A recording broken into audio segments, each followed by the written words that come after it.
So this is a PTSD kind of trauma crisis video.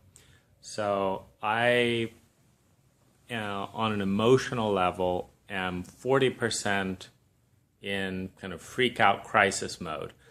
And one of the things that's been helping me in these videos by talking through what's going on is to put language to emotions that appear to have no logic whatsoever and start learning what the logic is. So I'll first kind of walk through the terrain and how I've gotten to this point as far as I can tell, even though I don't fully understand what about it. There's an organization that really let me down in kind of sanity, hypocrisy, betrayal, not showing up, not caring. And so this is the biggest kind of pain and trauma of my adult life. And it's really painful because it's also the same organization that's given me some of the best tools and support for relationship and well-being. And so it's a real mind fuck on the one hand, but also in the way it reactivated and replayed out some childhood traumas with my mother and father. I experienced a 500% increase in loneliness, shame, pain, and desperation, just hitting over like a 20-day period. And it would not stop. And they kept doing things that either left me suspended and frozen, like not being able to get out of it and waiting for them and being really disoriented or let down or lied to. But mostly just the very clear message that at a time when I needed support and understanding and respect more than at any other time in my adult life, they weren't there. And they didn't want to be, and they didn't want me to be there either. They didn't want to connect, they didn't want to be needed. But the irony was that one of the people involved had broken the law, broken kind of every therapeutic guideline under the book to trigger this state in a major way that they didn't want to be there for. So it's a real kind of a double whammy. And it's really hard, first as a child with your parents, and then as an adult with kind of leaders in your primary support community to make sense and process this. It's really, really hard. But I also experienced that communicating the most intense pain vulnerably that I've ever felt didn't elicit a response. I don't know if they went into trauma themselves or panic around the legal issues. It's hard to say. But it just set off this ripple effect. And it's still, it's kind of a year later, and it's really hard to start unraveling the insanity pieces, the negligence pieces, the legal pieces, and then the mixed feelings of loyalty and support and wanting them to succeed, of course, because I believe in the healthy aspect of what they're doing. And, on that level, I don't want the organization to fail. And support organizations tend to be pretty fragile because of the chauvinism in the country that says, we really need a new hairstyle, but, if we kind of have enough money, we'll pay for therapy and that kind of thing. So there's a lot of stuff going on there. And for some time I've just put them kind of out of my mind on the basis that they're not helping. I'm getting better, but and I've got a really amazing girlfriend who deserves my presence.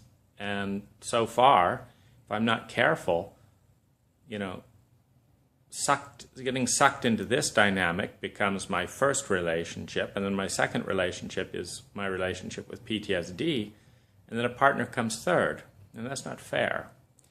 I'm really big on a partner coming first, and the whole life being built around what supports that relationship being at its best. So that's my goal, it's my ideal. I'm not living up to that with PTSD, but I'm working hard to sort that out. But but in terms of this organization, I don't really have to have anything to do with them. It's just that because I care about many of the people involved and because I care about the organization, when I have great days and I'm starting to feel healthy and getting my energy back, there's still some part of me that believes it can be worked out, or that I can give something back to them, that will help them not do this to someone else. Because as abusive and unhealthy as the situation was, I'm pretty clear that nobody was out to get me. And so it's just one of those many situations where people have different value hierarchies and different kind of belief and responsibility structures that,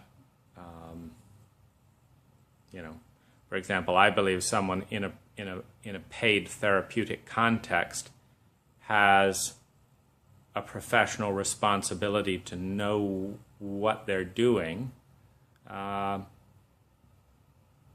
before helping, and if they don't, to get help. And if they make big blunders that make things much worse and they're paid for it, to own the mistakes, give a refund, and do your best to support the person. And the mistakes were owned with lots of feet dragging and drama and all that. Finally, the mistakes were, I'm really sorry, I get it. But no refund. We've just owned up to a bunch of mistakes. And I guess you're having the worst year and spending $80,000, etc., to repair our mistakes and blah, blah, blah, blah, blah. And, it's kind of shitty. And then to lose the relationships in the community and stuff at the same time is very, very, very painful. And the disowning and the resisting and the rejecting all along the way, incredibly shaming. So loneliness, shame, terror, grief, sadness, rage, going up 300 to 500% more than I've ever felt those feelings. And I didn't even think I had the capacity to be that raw, that terrified, that much in pain, that close to violence. Because when pain is intolerable and unending, there's a real push to do something that brings certainty and control in the situation. And violence has that feeling. It's just I've never been a violent person my whole life. But it's this terrain that has also given me the most insight and compassion, not for terrorists, for human beings who are in so much terror, pain, rage, and sense of being betrayed, that they pass that terror along to people they don't feel care or listen. I don't believe there are terrorists. I think there are various human beings that for whatever reason, in some cases quite innocent, have found themselves thrust into an extraordinary bottleneck of pain, rage, helplessness, and terror, and then have not been supported by the government, by the culture, by the institutions, by their parents, whatever it is, and then have been lied to, shamed, and punished, and just marginalized. And I think that's an incredibly rich recipe for violence, which is basically saying, okay, you don't want to listen to any of this terror, you just want to do all this to me, well, have some of it back. So I understand it, but obviously it's not the direction that I aspire to or want to go to in myself, and I feel pretty proud and fortunate that I've never had a real fight. There's just 2 or 3 times in my lifetime that I've shoved or stopped someone from aggressing and pushing over my boundaries, and it's woken them up that they can't just kind of road over me, and they've stopped, and there hasn't been a big fight. They've just kind of backed off, and that's a healthy wake-up call, and I think a healthy use of force is to say, no, you can't just run, roughshod over someone. You're going to meet some force here. So that's some of the situation, and then but there's this part of me that feels like they just don't get it. And if they could just get it, they would apologize and start acting appropriately and blah blah blah blah blah, and then I'd feel safe and belong, and a lot of this pain would go down. And so if I could just get them to see, get them to change, get them to walk their talk, get them to own up and respond effectively, if I could just get them to do that, then that would be great, and that would be an accomplishment. But the whole terrain is so fraught with rage, pain, loneliness, and these deep, aching feelings in my solar plexus and stomach. It's just so painful. But I woke up this morning and I thought I had a presentable, a way to present my ideas on video and whiteboards and stuff that would help them grasp some of the stuff that I've been learning about trauma and how and why they did the exact thing repeatedly that was the most painful, and how it wasn't just their pain, how that triggered and unleashed these whole bottled up reservoirs of emotion of my parents doing those same thing, from 0 to 10 years old. And just how devastating it was to have, role models and leaders that I care about reenacting that trauma. And, and as an aside, I'm still kind of sorting out, just what makes sense to do and not do around things like this, because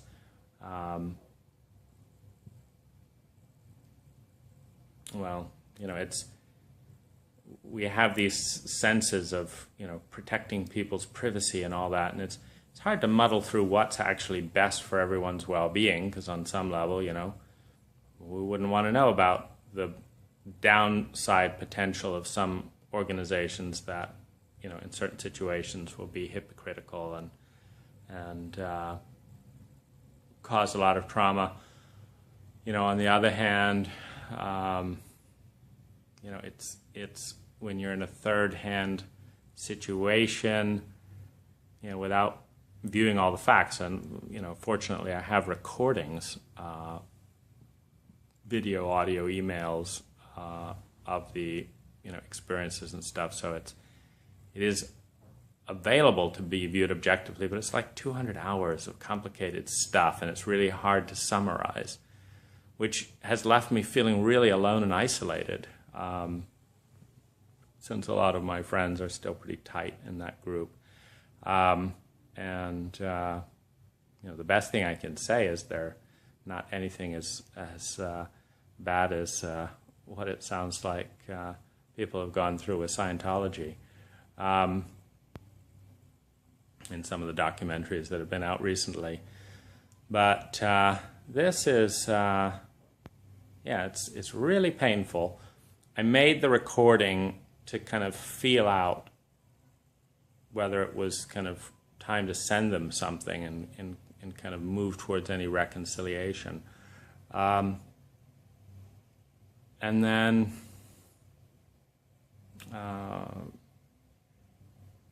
I started having these images of kind of hanging, of these dead corpses hanging. And the way I use my image brain is just to kind of get a feel for the emotion around the terrain. And so the way I read that is, there's parts of me that feel choked because of all the gag pressure not to talk, to keep their secrets. So there's, that choke around the neck. There's the dead, there's the dead, there's the dead feeling that I've had is, really, really powerful emotions have just felt trashed and dishonored in a major way, and shocked and stuff all at the same time. So there's all that. And then, but I don't really know how to respond to some of these images because, they're coming from the right side of the brain. And I'm really scared of some of the intensity of this emotion because it's so big. So I just put it aside, and I think I'm doing relatively well. And I kind of decide I'm not going to send it, and it's just kind of a little experiment to see where I'm at with it. We go out shopping and going for pizza, and I get into it with the manager about something, and I feel really unheard and a little bit crazy because we have this circular conversation for like 3 or 4 minutes where he refuses to respond to the direct question I'm asking and just keeps going over here, and I'm saying, yeah, I'm asking this, and he's going over here, and it's just going round and round. It's maddening because it's not going round and round in any way that seems intelligent or for any intelligent reason. I'm just being blocked and having a perfectly reasonable request that I've had met at many restaurants. So I get into it with the manager, and I just feel the anger around it, and I almost think, let's just go. He says, okay, fine, and does it, and it's like, I don't want to eat here with this attitude of, it takes arguing for 3 or 4 minutes just to get the salad I want. I mean, it's a joke. So we get up to go, and he starts being really nice and doesn't want us to leave, and so we eat there, and I start watching a movie, and then these boiled up feelings of kind of rage, impatience, and claustrophobia come up, and I just want to kick or push something away from me and just get it out of my space. But my girlfriend, who's quite sensitive and vulnerable and wanting to be close right now, is kind of pulling in closer right at those points. And so there's this tension between these reflexes that just want to, push out and get stuff away from me. And, this woman who has nothing to do with this issue, who needs reassurance for her own, PTSD abuses and stuff like that, pulling in and needing me at that moment to reassure her. And I get it, and I feel panic around it, because I'm living in a different world. Like, I'm not in the reality right now with her. I'm in another reality where I'm being, strangled and pushed and blocked and hurt in really major ways. And it's not dealt with. And so I'm in that reality. But she's in this reality. It's not fair. And I'm trying to describe it to her, and I'll try to kind of describe it to you. It's kind of like I'm walking through the room, and then suddenly right in front of me there's this really foul smell that I just can't even bear. It's like, get away. But it's invisible. It's like, then I walk over here, and maybe I'm fine, but I'm dreading, like, when's the next whiff of that? And then, I come all the way over here, and it's like, and get back, and it's really reflexive. It's like really toxic stuff to breathe. And the only trouble is, someone's with me right in that moment who's, not smelling that toxic smell, not having those contracting emotions in their solar plexus. And I feel these intense bursts of rage and hostility and just sheer terror, which I think is underneath the rage and hostility and hurt. And it's very, it's so overwhelming. It's like, it's really hard to grasp. Like, where is it coming from? Why is it starting? What's bringing it here? I'll bet it was writing that, making that video recording for this group. Even though I didn't send it, I'll bet that triggered. And it's like, when am I going to be free, of that? It's been a year, and, I've done therapy, I've done energy work, I've done constellation work, I've done EMDR. I've written 1,200 pages just about that. I've written several other books about shame. I've read 20 or 30 books on the topic. I've done meditation. I've done, deep massage. And it's still really fucking raw. And the panic is, it's not enough. It's like these waves will just hit me, and I'm really scared.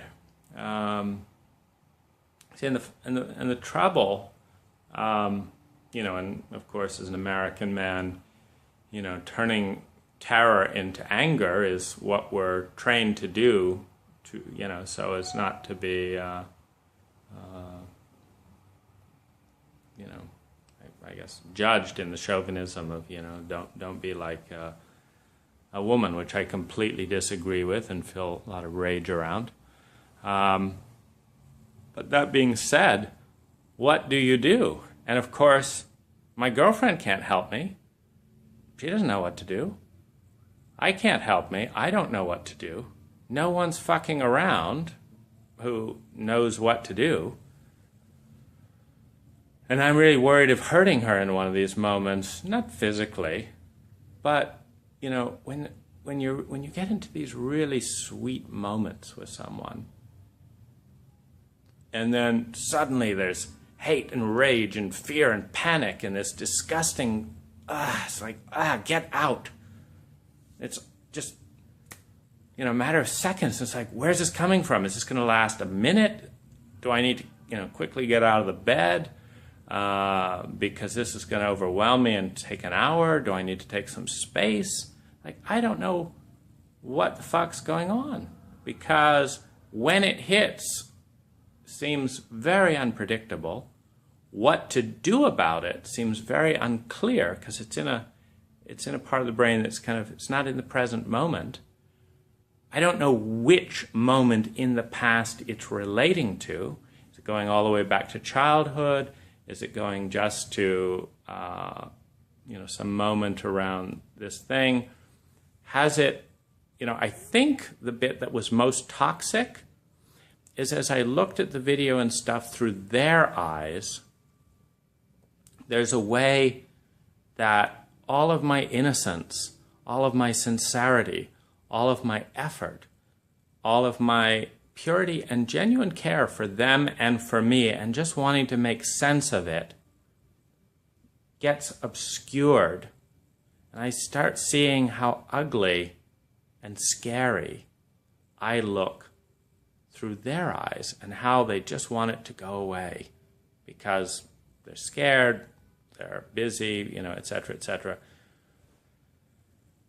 And there's a certain part of me that just seeing myself through their eyes is really unhealthy, because, objectively, I know there's validity to every perspective. And so it's like, oh, okay, that's how I look through their eyes. And I can understand that.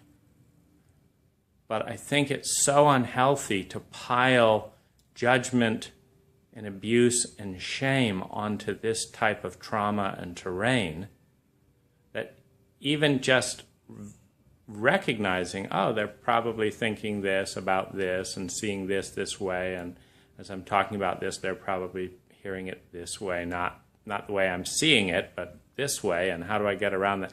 Just having to understand them and empathize with them and getting to know them takes me into this really dangerous terrain where, everything that's beautiful and healthy about me gets turned on its head and becomes everything that's sick and ugly and scary that they see, and there's no way through it. And then I start feeling caught in that. And that's, as I'm kind of talking through this, I think that's it. And so I think I have to protect myself from that by just not going into their space and their eyes until this is all sorted out. And I think that's it for now.